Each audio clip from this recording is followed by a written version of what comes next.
Olá, turma 111, 112 e 113. Queremos agradecer a Deus, porque nós estamos quase no final do primeiro semestre de 2020. Deus nos guiou até o prezado momento. E você tem que agradecer a Deus pelas bênçãos que Ele concedeu até o prezado momento.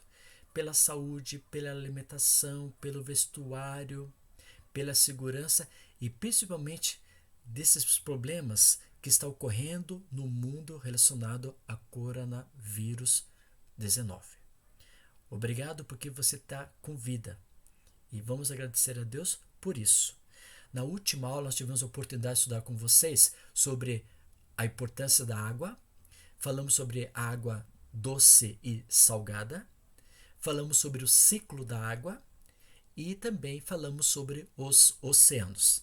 Na aula de hoje vamos falar sobre mares, né, e o relevo submarino que nós temos e as correntes marítimas que se apresentam dentro do contexto dos mares. Vamos pedir a presença de Jesus através de uma oração. Obrigado a Deus pelas bênçãos concedidas a cada um de nós. Obrigado porque nós estamos com saúde. Estamos vivos. Obrigado por isso. Que o Senhor possa estar presente conosco nessa aula e possamos entender o assunto. Ilumine a nossa mente para o mesmo. Em teu nome que te pedimos, em Jesus Cristo, nosso Salvador. Amém.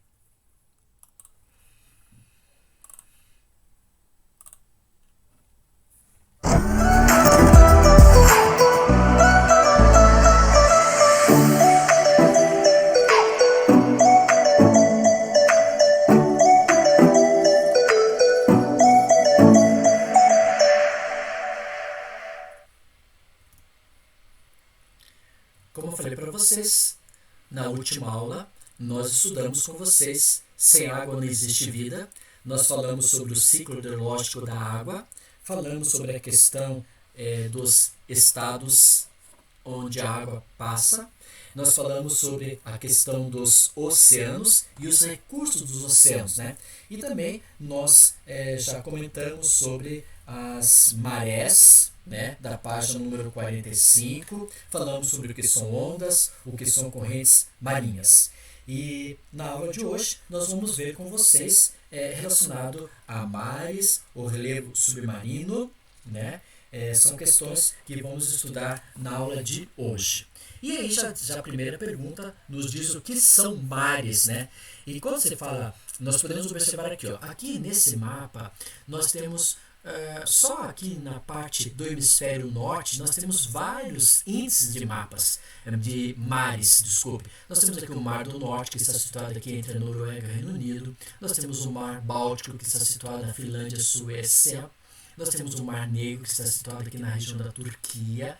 Temos o Mar Cáspio, que está localizado entre o Cazaquistão e a parte do Irã. Nós temos o Mar do Japão, que está aqui abaixo entre a Coreia e o Japão.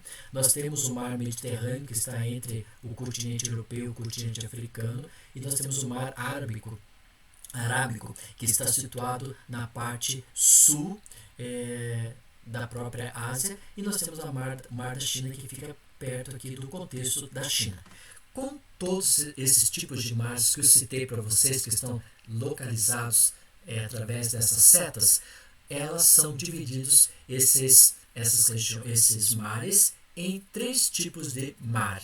E quais são eles? Nós podemos observar o seguinte. Então vamos ver o que é mar.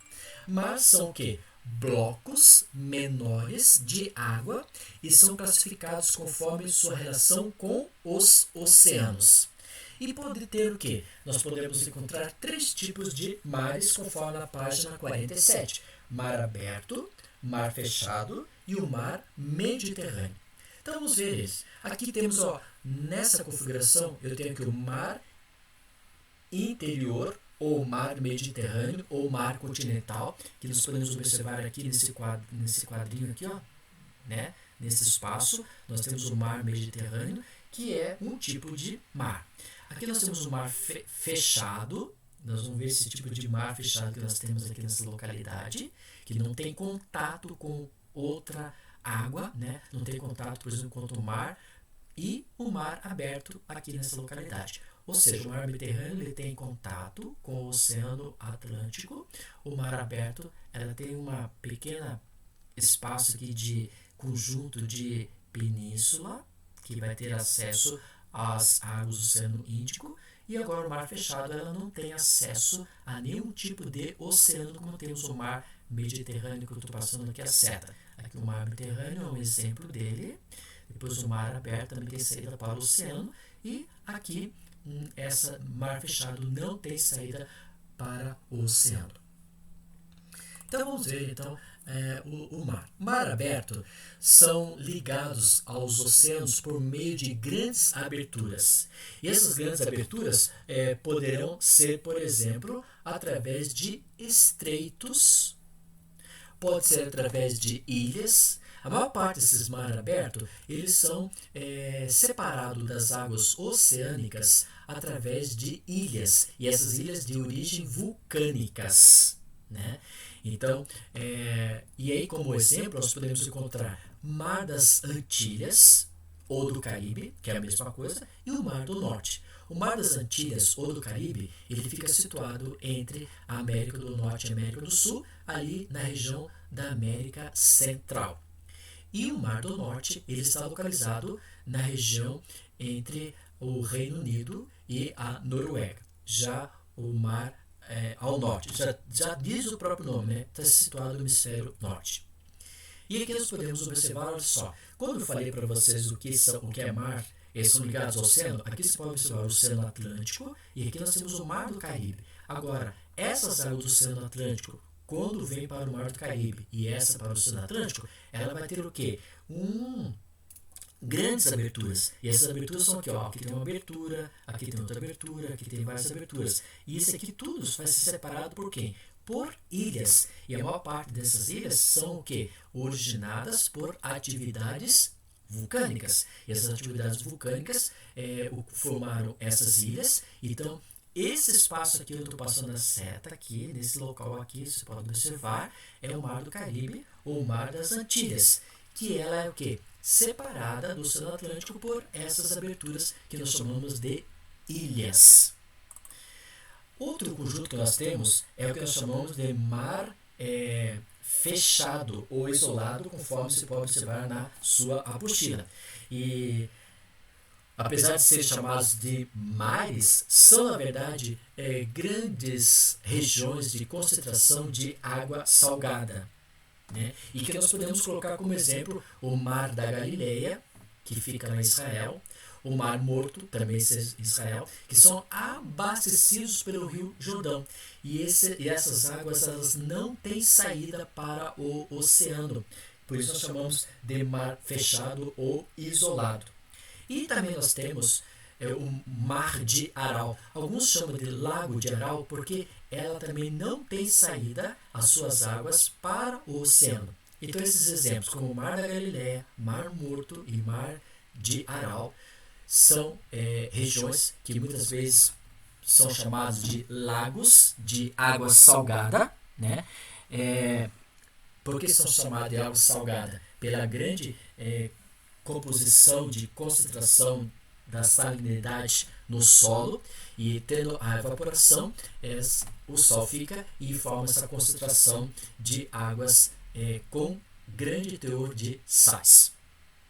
Aqui nós podemos observar o Mar Cáspio, né? O Mar Cáspio, aqui nessa região que você pode observar. Quando eu falei exemplo de Mar de Aral ou Lago de Aral, aqui ó, bem aqui onde estou passando agora o mouse, bem aqui nessa região, nós conhecemos como Mar de Aral ou Lago de Aral, tá? Essa região aqui, ó, né? Você vê que não tem saída para nenhum lugar aqui, ó. Toda essa parte aqui nós não temos saída dessas águas para o oceano. E o Mar Cáspio é outro exemplo. Você vê aqui, ó, o Mar Cáspio está fechado, não tem saída para a água do oceano. Então, são dois mares que nós temos nessa região aqui do Cazaquistão, Turcomenistão, Geórgia, Azerbaijão, Rússia, que são chamados mar fechado ou mar isolado. Agora, outro mar que nós podemos observar é o chamado Mar Mediterrâneo, ou Mar Interior, ou Mar Continental. Esses são os mares: Mar Mediterrâneo, mar interior ou continental. São os mares que têm o quê? São as ligações com os oceanos são menores, feitos por meio de estreitos.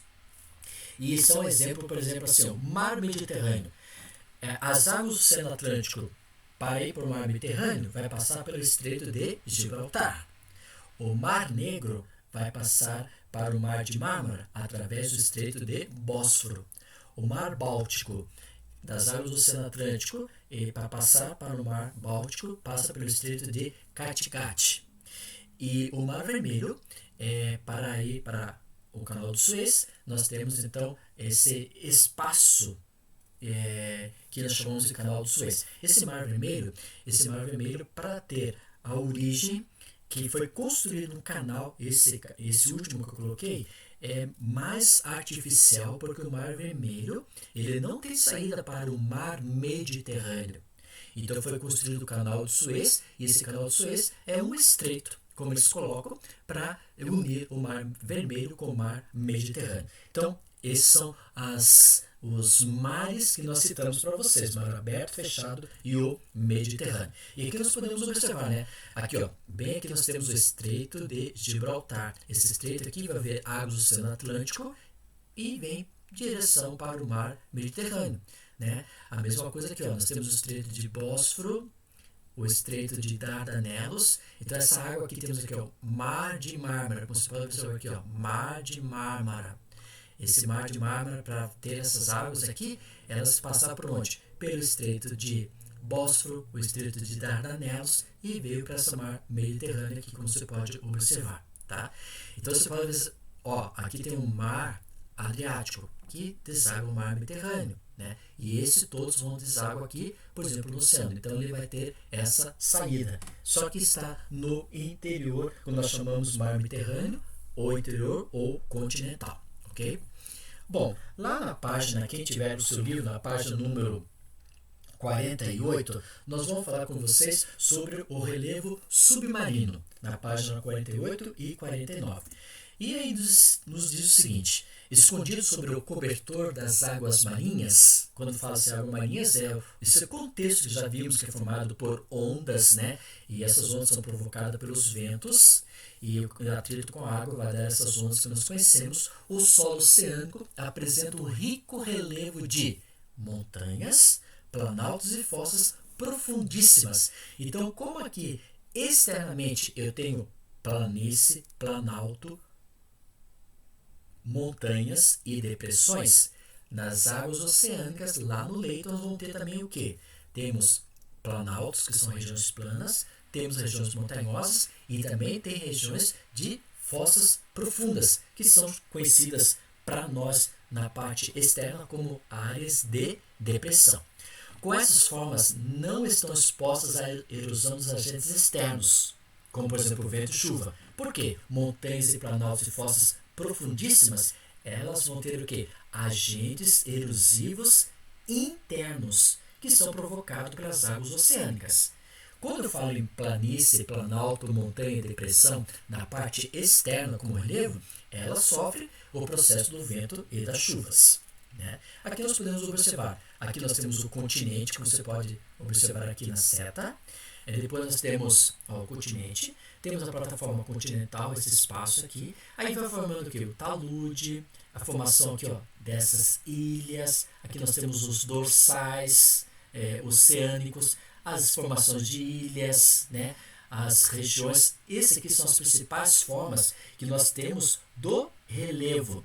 E aí nós vamos ver com você, por exemplo, quais são as principais formas do relevo que nós temos, que são submarinos. Primeiro, nós podemos colocar plataforma continental. O que é plataforma continental?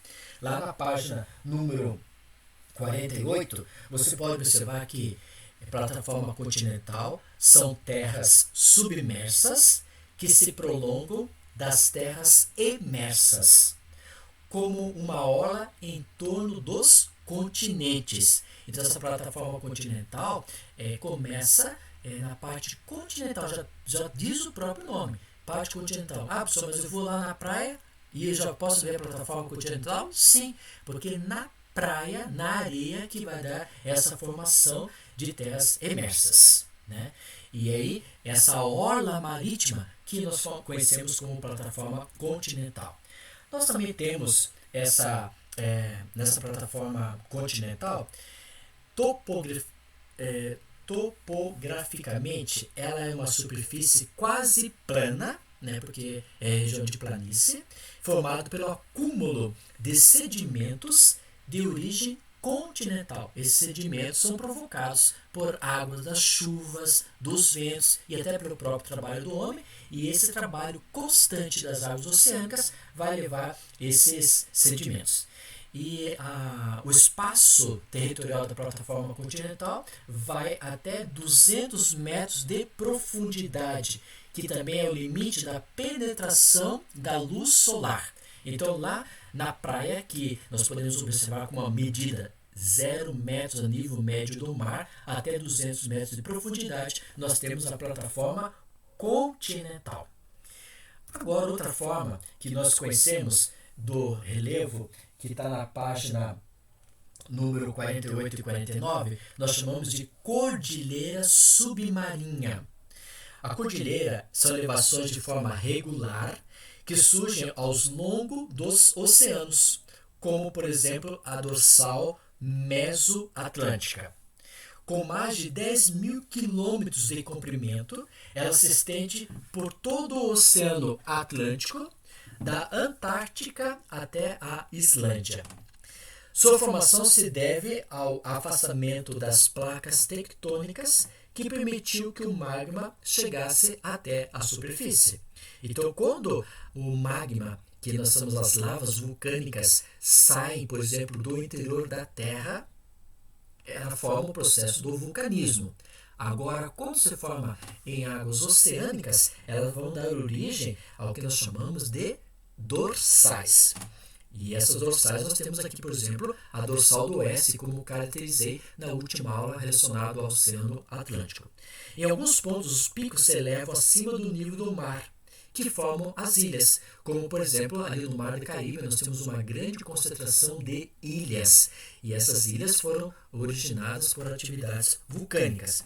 E também nós temos aqui no espaço do litoral brasileiro, nós temos o arquipélago de Fernando de Noronha, esse arquipélago Fernando de Noronha, que vai dar essa estrutura das antigas atividades vulcânicas que nós conhecemos como uma forma do relevo chamado cordilheira submarinha.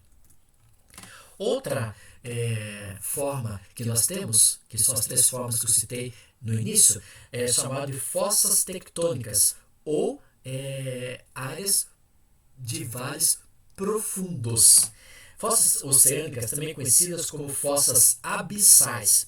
Fossas tectônicas, também igual a fossas abissais. São gigantescas abismos submarinos, formados quando uma placa tectônica é forçada para debaixo de outra e após uma grande colisão.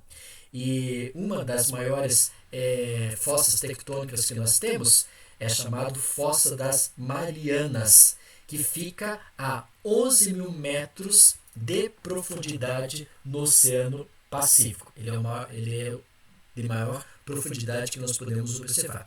Aqui, nesse desenho, perfil que você pode observar aqui, nós temos o quê? Aqui nós temos, onde estou mostrando aqui, a região de areia que nós chamamos de praia. Todo esse espaço aqui, mais ou menos, até 200, tá? Nós chamamos o espaço da plataforma continental. Depois nós vamos para a planície abissal.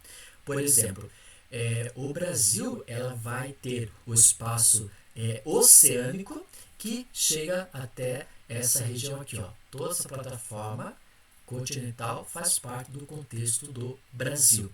Agora, da planície abissal, em alto mar, já não faz parte do contexto do espaço territorial brasileiro. Se viu um navio em direção para esse espaço, planície abissal ou do alto mar, não tem perigo nenhum porque é a área internacional.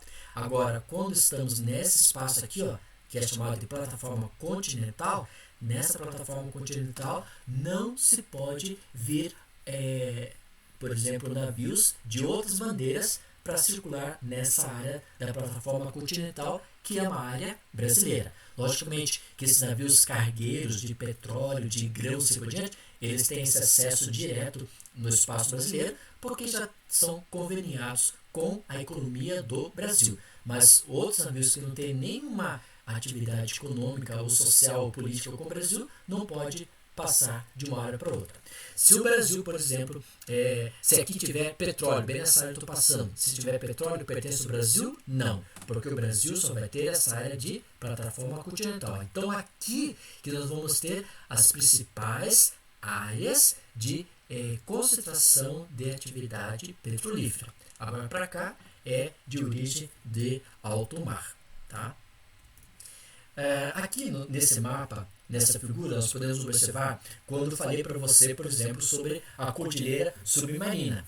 E essa cordilheira submarina vai dar a formação de dorsais. Essas dorsais você pode observar. Se você ver aqui na parte em azul, que estou passando a seta aqui, você está vendo que tem uma área em destaque que está um pouco mais elevada. Você consegue ver que eu estou passando o mouse bem em cima, a setinha bem em cima. Essa parte mais elevada nós chamamos de dorsal. No caso aqui, dorsal atlântica, que ela vai separar o continente americano do continente europeu e o africano. Essa aqui foi o que? A colisão de placas tectônicas. Ela tem aqui no final da Islândia e vai até aqui no Polo Sul. Aqui nessa região também você pode observar, dorsal, a parte mais escura. Né? Aqui é a falha de Santo André. São regiões, aqui outra falha também ao sul. São regiões bem aqui, temos muita formação de dorsais devido à concentração do Círculo do Fogo do Pacífico. Agora, olha só, essas chamadas fossas oceânicas ou fossas abissais, olha só, fizeram uma comparação. O Monte Everest ele está a 8.848 metros de altura. Olha só, ele está aqui. Mas a profundidade das fossas abissais ou fossas oceânicas, chamado Marianas, ela está o quê? A 11.000 metros de profundidade. Você pode observar aqui, 11.000 metros de profundidade nessa região. E aí, olha só, aqui nós podemos observar quando o homem, por exemplo, ele começou a querer conquistar essa área, né? Nós podemos observar ali no mapa, nesse perfil, que, por exemplo, os mergulhos livres, eles chegam até 265 metros de profundidade. E o submarino marinho, 200 metros de profundidade. Aqui, nessa região aqui que eu estou passando agora aqui, ó, deixa eu pegar os mouse aqui, nessa região aqui, que nós temos a cachalote e o peixe abissal, que ele chega até 1.600 metros de profundidade. Agora aqui, nós temos aqui 3.500 metros de profundidade, a presença de polvo, o dumbo. Agora aqui, ó, nessa região aqui, já 4.500 metros de profundidade, nós temos o submarino Alvin norte-americano, que já chegou até esse espaço aqui. Agora aqui, ó, já são 6.500 metros de profundidade, que foi o submarino japonês que chegou nessa estrutura. Agora, esse aqui que você pode observar aqui, ó, esse aqui é uma pequena cápsula. Ela, em 1960, o francês Jacques Piccard, ele desceu até essa profundidade, né, ó, quase chegando na pontinha. Então, ele chegou mais de 8.000 metros, mais ou menos 10.000 metros de profundidade, chegando ali. Mas ele não saiu, né, porque a pressão é muito grande. Okay? Continuando, nós podemos observar. Continuando, nós temos aqui essa outra representação, né, desse James Cameron. Ele também chega quase na profundidade. Olha só onde ele chegou, nessa cápsula. Olha só essa cápsula aqui. Essa cápsula aqui, ele internamente ficou ali dentro, se cabendo uma pessoa só, e essa cápsula foi descendo até chegar aqui mais ou menos no espaço da fossa abissal mariana. Você pode observar que o homem não consegue chegar nessa estrutura lá embaixo.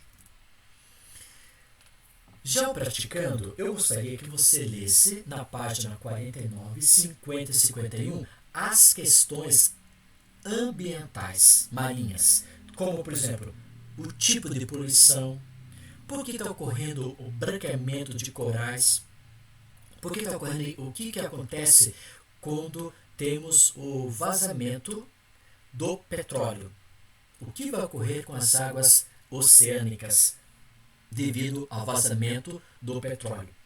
A pesca predatória. Podemos pescar em alto mar constantemente? Que período que é melhor para pescar? E que espaço que não pode ocorrer a exploração da pesca?